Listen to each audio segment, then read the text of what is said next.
been epic. Like, the food has been quality, but it's the people. The people have been amazing. I mean, look around, barbecue food, there's cool stuff for sale, there's free rum and free tequila, so why would you not want to be here?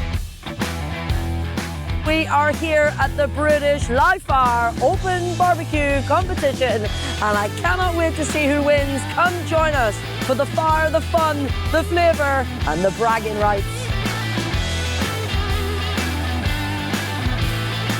We've been teaching loads of people how to barbecue. We've been giving them inspiration, plenty of ideas, having loads of fun, lots of tasters, and it's been a delicious, epic afternoon. What we're doing is trying to show people the versatility of cooking on a plancha cooking. There's the versatility of cooking inside, outside, and just showing people what you can do with certain bits of kit. Many dogs, so if you're a dog lover, you should definitely come.